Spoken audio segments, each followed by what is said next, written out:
In today's show, in this week of celebration of the life of Kobe Bryant, what should we make of the dramatic swings in his card prices?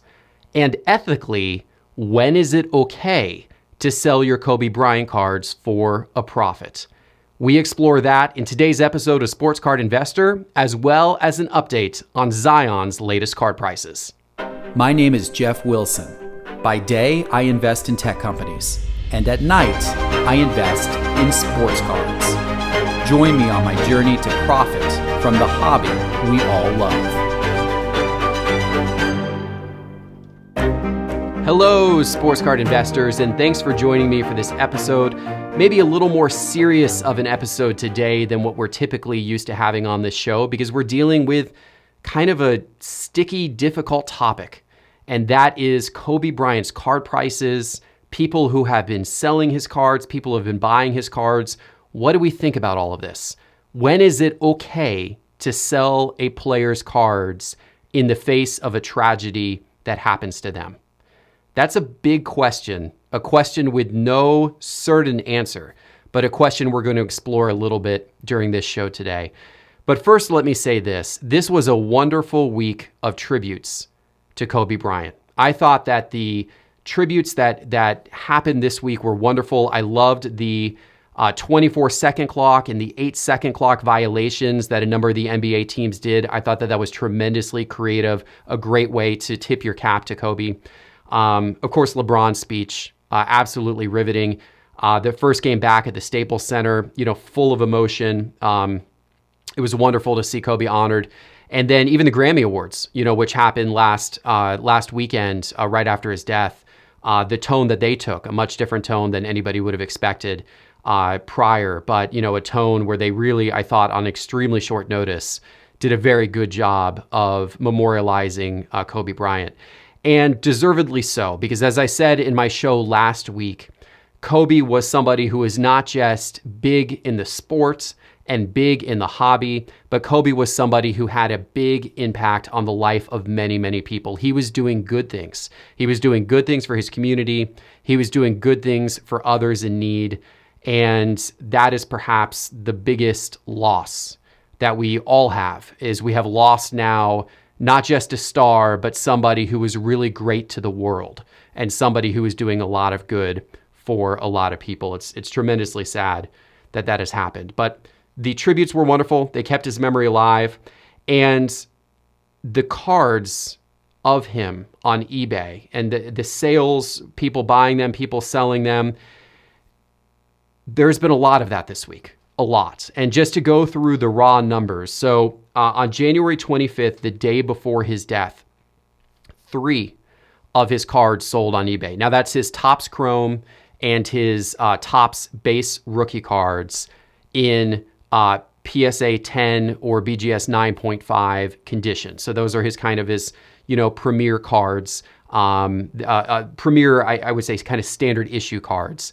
3 of those sold on eBay the day before his death. And that's fairly typical. We've seen somewhere between 1 and 2 and 3 sales of those a day for the last few months. That's fairly typical.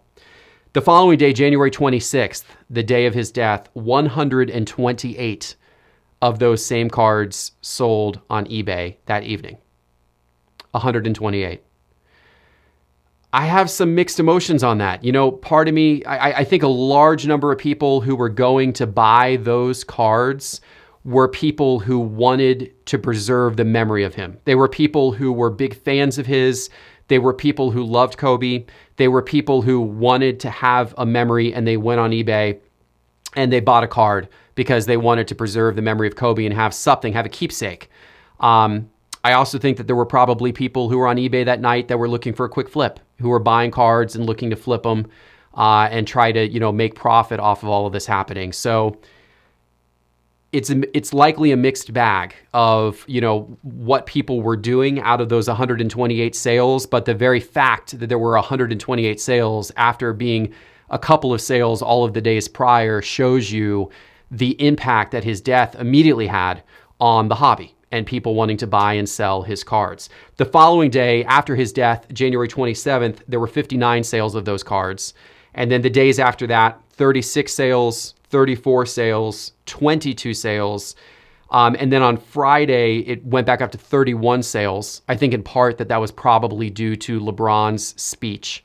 An incredible speech, and people wanting to, maybe after that go get a Kobe card to preserve the memory. And then February the 1st, Saturday, it dropped down to 15 sales. So we obviously saw a huge spike in his sales shortly after his death. It has tapered off over the course of the week, but there are still more sales taking place certainly now than there were prior to his death. Now let's take a look at the prices. Let's take a look at what the prices did this week, because there were some dramatic swings in his prices, as you can imagine, after any type of tragedy there is, and it particularly so in this case. So let's take a look. All right, I brought up my soon-to-be-released Market Movers tool to take a look at his card prices. Let's first call up Kobe Bryant's Topps Chrome rookie card. This is a very desirable, expensive card of his that a lot of people on the higher end like to go after. And if we look at what his card prices did, we're looking at a graph on the screen. The week prior to his death and then the week after his death is what we're looking at. The top line on the graph is his PSA 10, and the bottom line on the graph is the BGS 9.5. And if we look at the PSA 10, that card was selling for about $2,660 the week prior to his death. And then the day of his death, that card price went all the way up to $6,409. So obviously a very substantial increase there. Now, as the week has gone on, that card has started to dip back down a little bit. And the last 3 days, that card has been right around $4,000 in terms of what it has been selling for. So still significantly higher than the $2,600 that it started the week with. But nowhere near the spike of $6,400 that it had reached the day of his death. And the BGS 9.5 follows a very similar pattern to the PSA 10. Now let's look at his base Topps card, his base Topps rookie card, and you'll see that it actually has an even more dramatic spike. And I think that this is because these cards are much less expensive, so they're a little more accessible to collectors and investors. The day prior to his death, his base Topps rookie card, PSA 10, and that's the light blue line, was selling for $267. And then the day of his death, that card shot all the way up to $1,799. It went from $260 to basically $1,800 the day of his death. Since then, the card has come down in price some, but as of yesterday, it is still sitting at $1,141. It is still about 470% up from where his base Topps cards are today to where they were prior to his death. So obviously incredible appreciation of these cards over the course of the last week, but a spike that occurred right after his death, and then they have dropped some since that point in time. So what does this all mean? Well, the first thing is that people who went online to get his cards the night of his death, from a dollars and cents standpoint, they clearly overpaid, right?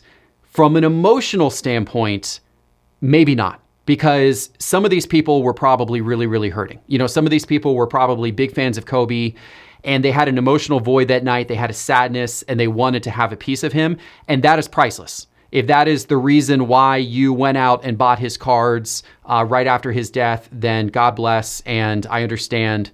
And I'm certainly not going to argue with the strategy, because really, card collecting and card investing are two separate things. If you are a collector and there is somebody who you love and there is somebody who you really just want to hold their cards because it means something to you, then who cares if you pay a little bit more than what maybe market value is, or who cares if the cards are going to be cheaper in a week if it fills an emotional need for you, as I'm sure it did for many people that night.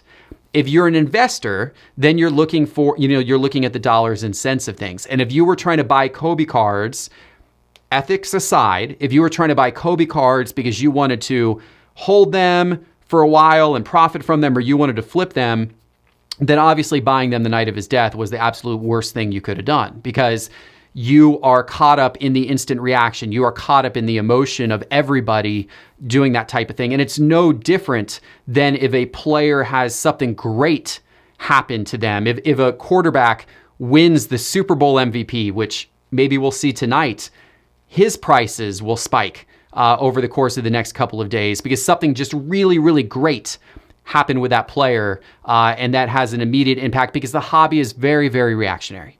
And people act on emotion, people act on gut, and that's not a smart thing to do from an investment standpoint. But again, I am saying that strictly from a dollars and cents standpoint. I recognize the topic of Kobe's cards are very sensitive, and that there are people who wanted to buy them no matter what the cost, to pay tribute and to pay memory to him. And if that was you, I 100% understand, and certainly the dollars and cents in that case don't really matter. Now the question, there's an ethical dilemma here, right? If you have Kobe's cards, when is it or when was it an okay time to sell?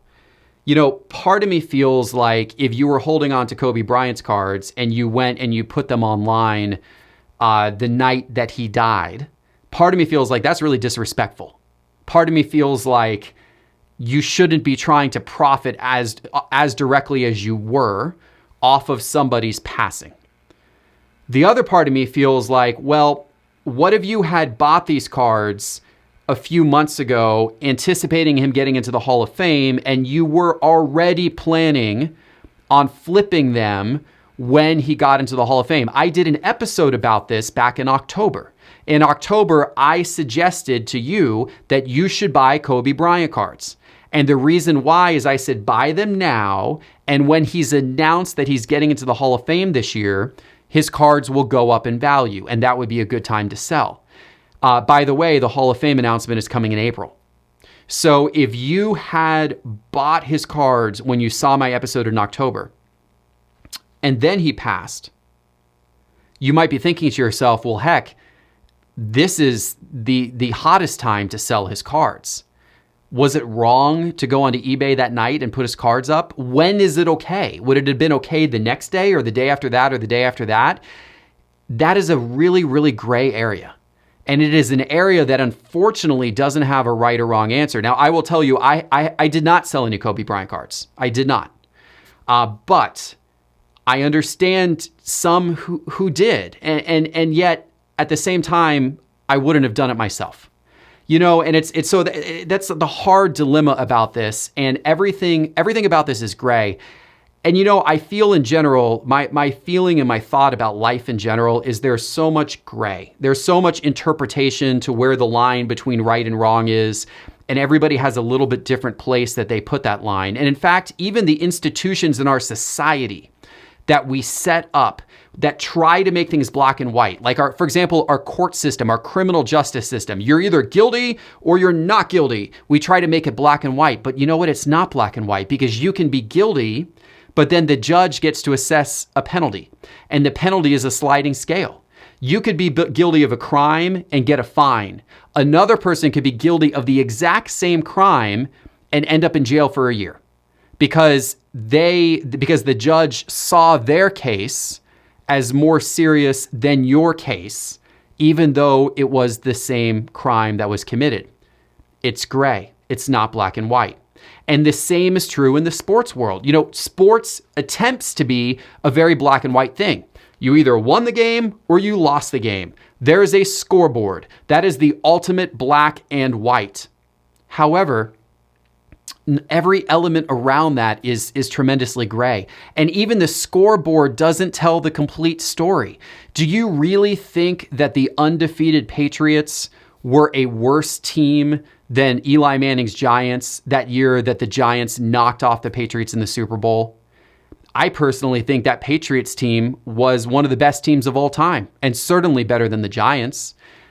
But, and I say that, by the way, I don't like the Patriots. I don't like Bill Belichick. I don't like Tom Brady. I don't like the Patriots, but I will give them credit, as that was an absolutely amazing Patriots team. And it took a guy catching a ball off of his helmet on a 4th down after the quarterback had gotten out of a sack in one of the most improbable plays in the history of the NFL. It took that and several other crazy plays for the Patriots to be defeated in that game. If they went back and played that same game 10 more times, the Patriots probably would have won 8 or 9 of them. But that year, the Giants won the game and they won the Super Bowl. Does that mean that the Giants were actually the best team? You see, it's gray. Even the championship in the scoreboard doesn't quite black and white tell you what the truth is. And of course, if you watch football, I mean, the penalties, right? Like, what is a pass interference call? What is a holding call? I mean, the game is filled with unbelievable amounts of gray, just like life is filled with unbelievable amounts of gray. And therefore, I cannot sit here today and tell you when it was okay to sell Kobe Bryant cards. Was it okay to sell them the night of his death? Was it okay to sell them 2 days after his death? Is it okay to sell them today? I don't know. The people who sold him the night of his death, those people made the most money. They made the most profit. If I were doing that, I would feel icky. I wouldn't do it. I would feel icky. Yet, those people, from an investment standpoint, they made the right move if you're looking at it from dollars and cents. Is that okay? I think it's a personal decision. I think it's, where do you draw the line? How do you feel about yourself when you go to bed at night? And ultimately, do you feel okay about that?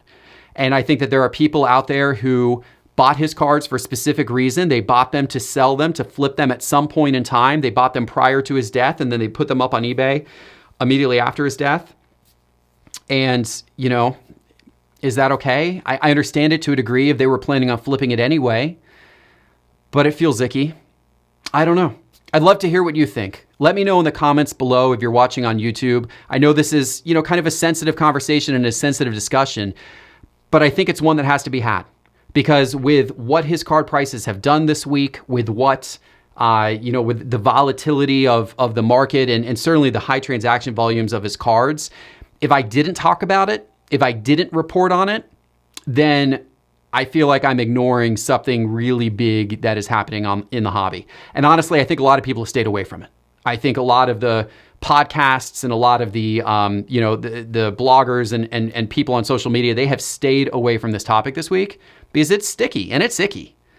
But it's happening and it deserves to be talked about. And I would love to know what you think. Please leave your thoughts in the YouTube comments. Could start a very interesting conversation about this topic.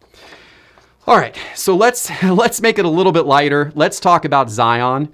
Last Monday, I did an episode where I said that I thought Zion's prices were at a peak, and I thought it was time to sell.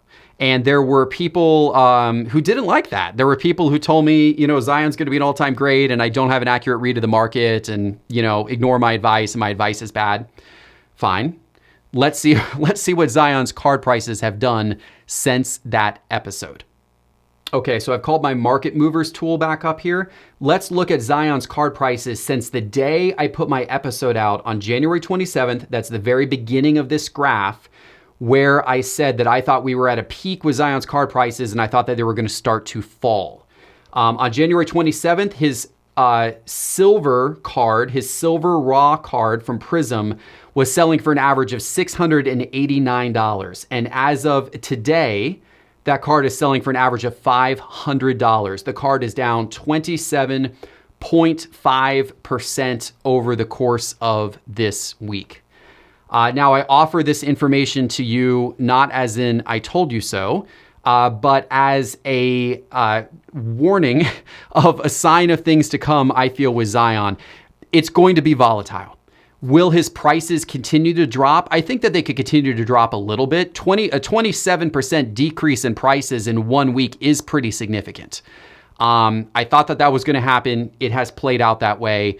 I think they'll probably go down a little bit further, but what I think is that they're going to be volatile. And I think that you're going to see some weeks where he does some amazing things on the court and the cards start to come back up a little bit. And I think that there will be some weeks when he, maybe doesn't do as well on the court, or he's kind of out of the news a little bit, and his card prices continue to drop a little bit. I would still not be buying Zion cards at this point in time, despite this drop.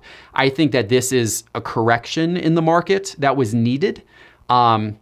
And I'm not surprised that we've seen it. And I think you're going to continue to see it. I think his graded cards, especially his PSA 10s and his BGS 9.5s, which have been selling for really, really high prices, I think that those are going to continue to come down as well. And you're going to see a general softening in the Zion market that's probably going to continue for a bit of time. So be careful on Zion. All right, folks, I hope you enjoyed this episode. That's what I've got for you today. I am still heads down working on my market mover tool, as you saw today, and my membership program. I am in the final stages where I'm about to roll this out. So stay tuned. I think it's going to happen within about the next week. These tools are going to roll out, and if you are on my email list, you're going to get an email from me as soon as I roll them out. If you're not on my email list, you can sign up by going to sportscardinvestor.com and putting in your email address right below the primary stories. And while you are there are some great new articles on sportscardinvestor.com that are definitely worth your time. There's a really great article about comparing selling low-end cards on eBay to high-end cards on eBay, and it shows you how you can make more money selling one of those two types of cards, and it gives you a big breakdown mathematically as to why that's the case. It is a really well put together article. If you are selling sports cards, if you are investing in sports cards, it is an article you're going to want to read on sportscardinvestor.com. Until we talk again, enjoy the rest of your week, everybody, and enjoy the Super Bowl. Thanks and take care.